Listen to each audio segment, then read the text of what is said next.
Honda's Ridgeline gets an all-new look and trim package for 2021. Is this the truck you've been waiting for?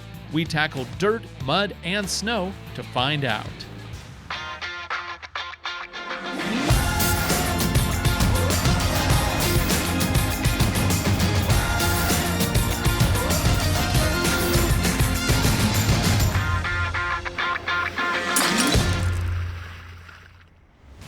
What we have here is the 2021 Honda Ridgeline. This is a mid-sized truck that Honda is targeting a younger and more action-oriented buyer. And as if to prove a point, they didn't send us a fully loaded version, they sent us this. It's a Sport. That's the entry-level model. What you have here is an affordable and fun all-wheel drive pickup truck. This is, of course, a mid-size, which means it doesn't compete with the F-150, it more competes with the Ranger. But the buyer of this truck is going to be very unlike the buyer of the Ranger. This is for somebody who wants the functionality of the truck, but doesn't really want everything that comes with a body-on-frame. They want something that's comfortable, easy to drive, easy to take care of, and basically will last forever because it's a Honda.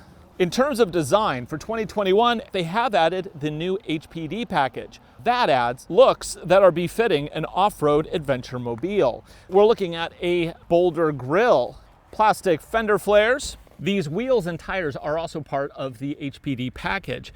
And I love the wheel. However, the tire, it has kind of an indent to make it look like it's an all-terrain tire. But when you actually look at the tread, yeah, that's an all-season. So we can't get too crazy with these because manufacturers do not let us change tires on the press cars. But we're going to do the best we can with what we got. Price as you see it here with all the HPD goodies, $40,860 US, including destination and handling. Honda bills this as an adventure truck, and we have quite a journey planned for it today. But first, let's go over all the features. The key fob allows for remote start. Under the hood is Honda's legendary 3.5-liter V6. Here it puts out 280 horsepower and 262 pound-feet of torque through a 9-speed automatic transmission. It powers all four wheels with Honda's own iVTM4 torque-vectoring all-wheel drive system. Thanks to variable cylinder management, the EPA rates this at up to 24 miles to the gallon on the highway and 18 around town. A transmission cooler comes standard, which is good for towing up to 5,000 pounds of towing capacity. Taking advantage of a unibody design, this truck is really clever. Of course, that folds down, but it also swings out. And beyond that, it even has a large trunk with a drain hole so you can actually fill it up with ice and have it function as a cooler. How cool is that? A space saver spare is located on a removable tray along with some tools. And then there's the bed. What you really notice is just how flat and wide it is. It's also lined to reduce scratches, includes hooks for tie downs, and has an integrated bed light. Total payload up to 1,583 pounds. Now let's take a look inside. The Ridgeline is only available as a crew cab, and back here you have enough room for 3 people. And if you want to have more room for cargo, just fold them up. It's like the magic seats in their HR-V. We also get mud mats down here, which is a nice touch. With the second row back in position, I have room enough for my knees, plenty of room for my head. It's actually a really nice place to hang out.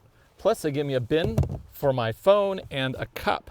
Down here, there's really nothing because this is the entry-level model. If you go up to like touring and stuff, you get some more options, including power. As it is, yeah, this is pretty nice. And I am way higher than the driver, which is funny. This seat is in the position where I would normally drive, and I am 6'1", in case anybody's curious.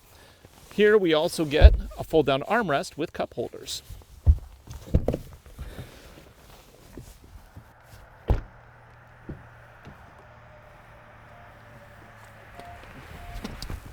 Inside the Ridgeline, it's actually pretty nicely equipped. You get push-button start, paddle shifters, a screen.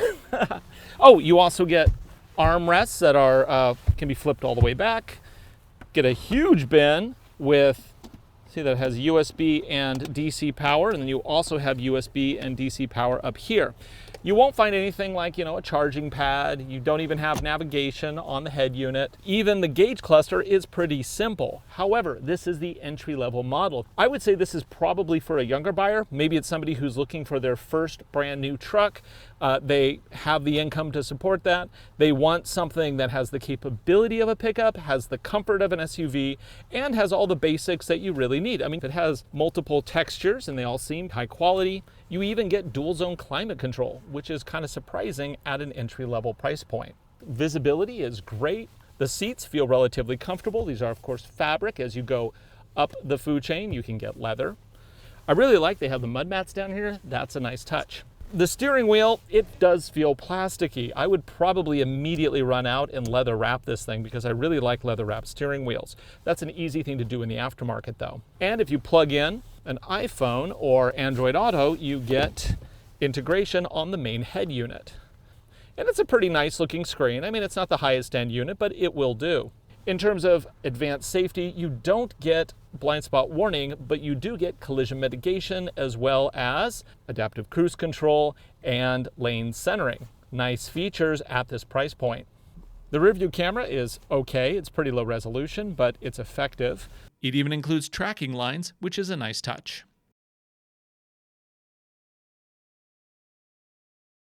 You control the automatic transmission with the set of buttons here, which trickled their way down from Acura. And I really like this setup. Pulling for reverse, pushing for park, neutral, and drive. It just makes a lot of sense. And then if you want to go into sport mode, you hit drive again and you go into sport. The only thing I would like to see is that the green surround on drive, I'd like it to turn red when I engage sport. That would be a nice feature. One of the main reasons to consider a Ridgeline is actually the V6 engine with IVTM4 all-wheel drive. This is a derivative of the Acura Super Handling System, which is really good. It's an actual torque vectoring system. It doesn't just use wheel braking to shift power around, it will actually proactively shift power, and it'll put extra power on the back outside wheel when you're going through corners to help with rotation of the vehicle. It is really a spectacular system, and you can adjust it right here with normal, snow, mud, and sand settings. From this side view, we can slow down the film to see how it distributes power when applying full throttle on a loose surface. Here, there's lots of emphasis on the front wheels. Switching into sand, and IVTM4 pushes more power to the rear wheels right out of the gate.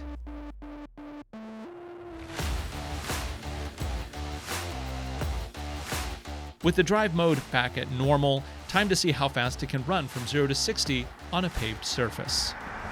We come to a complete stop. I'm not really going to change anything except the transmission I'm putting into S mode. 3, 2, 1, and go. Whoa, there we go. Yes. And 60. Looking at 7.13 seconds. That's not bad.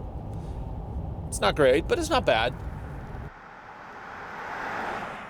This motor is just one of the best motors you can get. Honda puts it in everything, and for good reason. It's relatively economical. It spins freely. It sounds great. You can use the paddle shifters. I mean, I would not drive like this on this road with a normal truck. I just wouldn't. It wouldn't be any fun. But this thing, it's great. On the freeway, there's a lot good to be said about this Ridgeline. It's super comfortable. Even this base trim version of the Ridgeline comes with a pretty good package in terms of advanced safety technology. Honda wraps it all up in what they call Honda Sensing. What that includes is blind spot monitoring, rear camera with cross-traffic alerts. It also has adaptive cruise control with lane detection and lane centering. To enable it, I just hit main, hit set, turn on the lane detection feature. Once the lanes go white, I know that it's found them, and I can, show you how it works by taking my hands off the wheel. In reality, you don't really want to take your hands off the wheel. This isn't an autopilot system. It is just basic technology to be able to help improve long distance commutes. Unlike a truck with truck suspension, on body on frame construction and all that stuff. This thing, it drives like an SUV, and that is a really positive attribute for it. And it's one reason why many people should consider this over a standard truck. It doesn't get as disrupted when you go over rough surfaces. It doesn't kind of have that bouncy, roly-poly feel that you get in a lot of trucks. It just feels smooth, confident. It's really comfortable. It's very quiet in here too. I mean, there's just so many good things to say about this.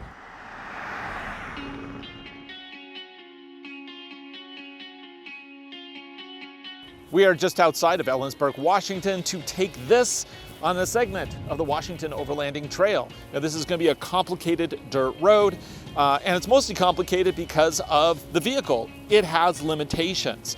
Those limitations being only 7.6 inches of ground clearance. It also is running all-season tires, and the worst issue is it does not have any underbody protection.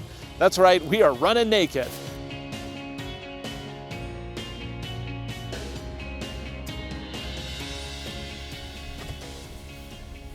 Now, I have been down this road before with a couple other vehicles, and those vehicles had more than 8 inches of ground clearance. This one does not.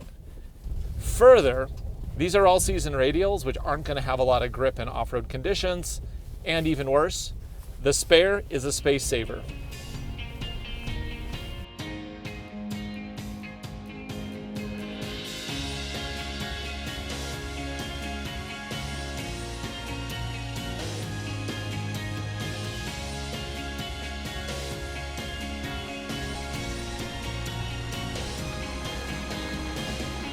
And this is the first real obstacle.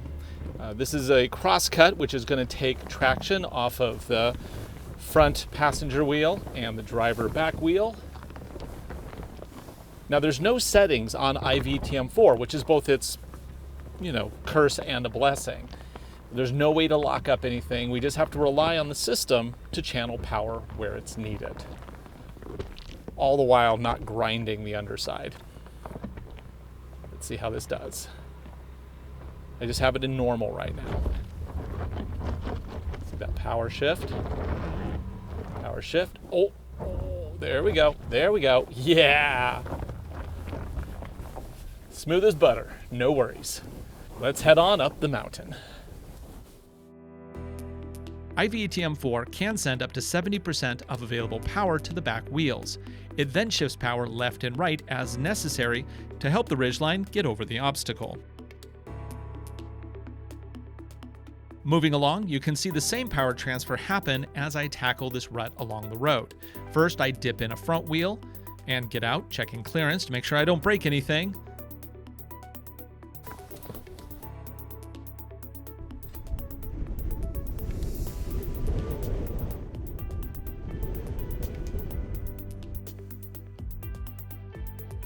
Working through it, even with just 2 wheels effectively having grip, the Ridgeline is still able to crawl out of the gap. Clearly, the approach, departure, and breakover angles are limited here, but at least the rear exhaust hangers are flexible, allowing for a little dragging when necessary. Continuing up the mountain, I eventually came to the section I was most concerned about. This right here is the roughest section of this road. I mean, not in terms of undulation. See what I mean? Yeah, that was a rock hitting the underside. Thankfully, no damage, but I thought it was best to clear the larger boulders out of the way just to be safe. When I brought the Bronco Sport up, it knocked a few times right here, but it has underbody protection. Even if it's just aluminum panels, it's still something. This has nothing. It's a bare belly and big rocks. It is kind of hard to see exactly where my front 2 wheels are because there's no indications on the hood line. Yeah, I can't tell.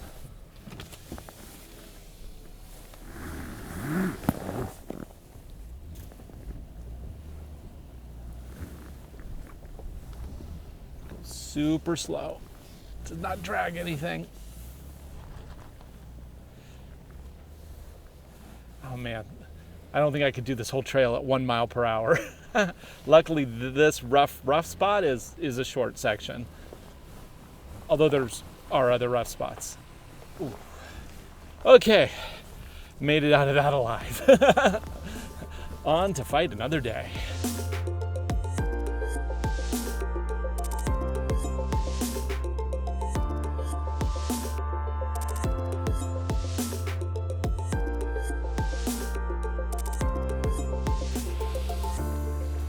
So I'm not going to stop up at the towers. Instead, we're going to continue on because we got more stuff to do. Be very careful where I take this thing because lack of ground clearance, inappropriate tires. I mean, it's a basic laundry list of things you don't want to do off-road. Rule number 1, do not go off-road improperly equipped. This being an easy trail, the risk was actually pretty small in this Ridgeline, and I do have a rescue crew available on standby if needed. It is a shame, though, that Honda hasn't added a bit more clearance to this great package. Also, hill descent control would be nice. It's not just a gimmick.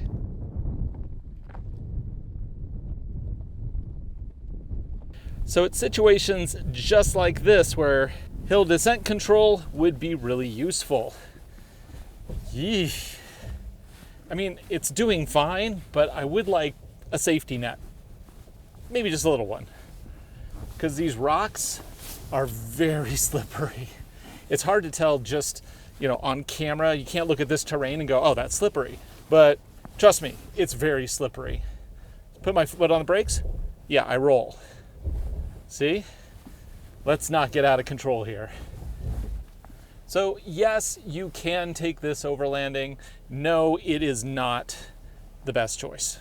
I would, any day of the week, take a Toyota Tacoma or a Frontier over this for conditions like these. We made it through the overlanding trail very carefully. However, I didn't get a chance to really stress the all-wheel drive system. I kept running into clearance issues. So here's a little hill climb that is very slippery. There's a slight trench on the right, so that will remove traction from one of the wheels, or two of the wheels, depending on exactly how much articulation we have here. And yeah, we'll run through the different programs and see how IVTM4 responds. We're going to start with normal, put it in drive, and up we go. I want to see how much slip there is and how well it shuffles power around. And I'm also a little concerned about the breakover. Hopefully we don't drag anything. Okay, in normal mode, you can see what's going on outside. Can I get up? Yep. Shifts that power around. Hopefully we're not going to drag. No. Okay. Let's go to the most extreme, sand. This should give us the most wheel spin possible.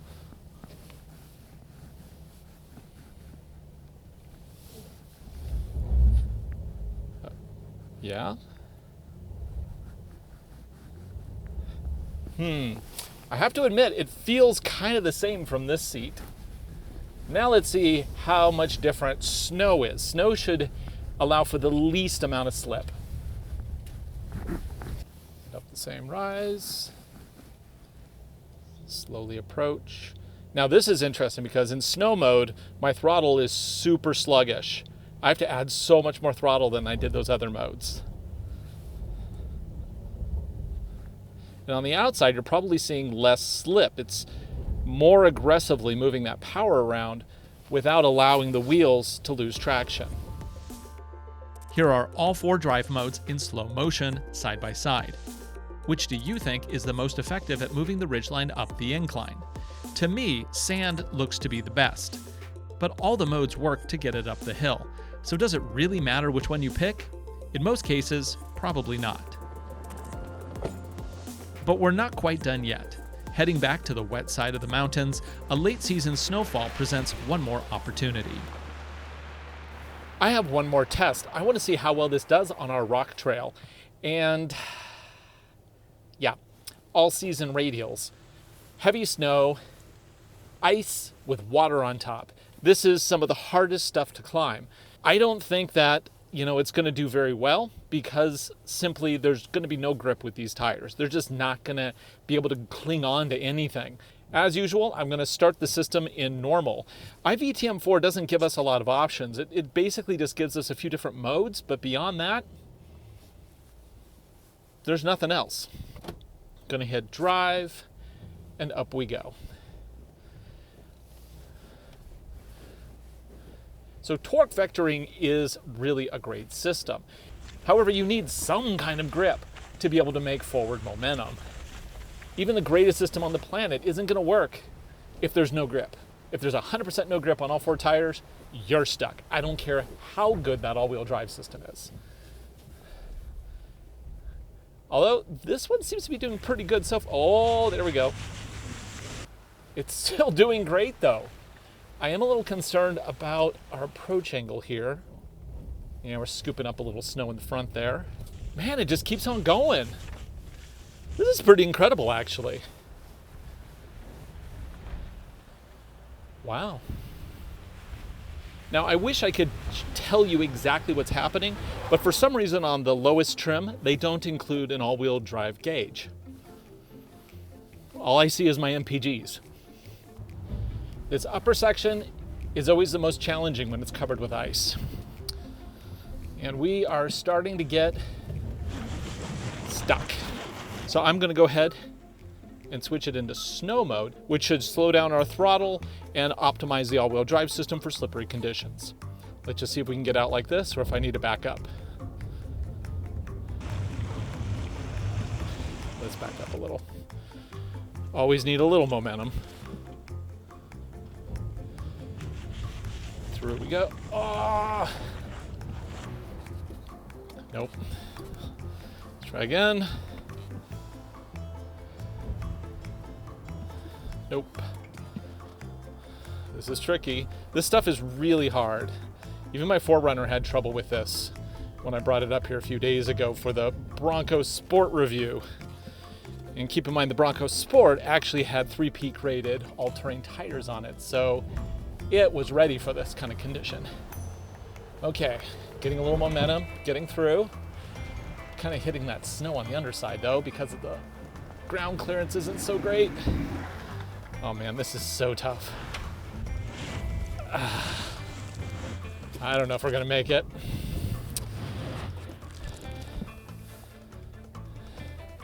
See, this is why I did the overlanding adventure first, because I knew that that would not get us at least stuck. Might be challenging, but it wasn't gonna like, oh, what? Are we making it? Oh, not quite. This is not normal snow. This stuff is just evil. Come on. Oh, it's really slowing down that throttle. I'm gonna change the mapping to sand, which should actually push most of the power to the back and also reduce traction control because I want to try to get some momentum to get over this bump.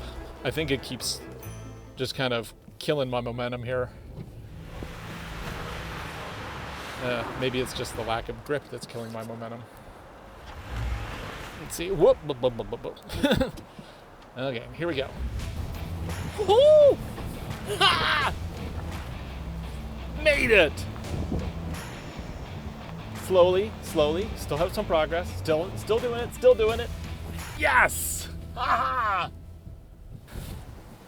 Okay, so IVTM, just need a little momentum to get over these awful tires. But in the end, I was victorious. Now, about going back down. There is no hill descent on this, and I have to be really careful of the front fascia because it doesn't have a lot of ground clearance. So we need to be really careful that we don't completely rip it off, especially with scooping up all this snow. That can get really heavy really fast. And this ice just wants to have its way with us. Whoa! Ha! Due to front and rear clearance issues, the Honda Ridgeline should really stick to mild trails. This isn't a hardcore off-roader by any measure, and that is okay. In fact, it's the lack of extreme truckiness that really makes this Ridgeline something special. This is one of the best driving trucks because it's basically a Honda Pilot in terms of suspension and seating position and heck, even the engine and automatic transmission. I think the trip we're on today really is the limit of what you want to do with this new Honda Ridgeline. It is an amazing truck around town, really flexible, great to use, really nice to drive every single day. I love the trunk in the back. I love the seating position. It's comfortable, and at around 40 grand for what you see here, it's actually a pretty good value, I think, especially the fact that it comes standard with the iVTM4 all-wheel drive system, which is still one of my favorites. If you want something like this, but you don't need a truck and an SUV is okay, take a look at the Honda Passport, because it is all this, minus the truck bed of course, with an extra inch of ground clearance. Ground clearance makes all the difference. For Driving Sports TV, I'm Ryan Douthit. Thanks for watching. Be sure to subscribe, leave a comment, tell us what you think. Thanks again for watching. See you again next week.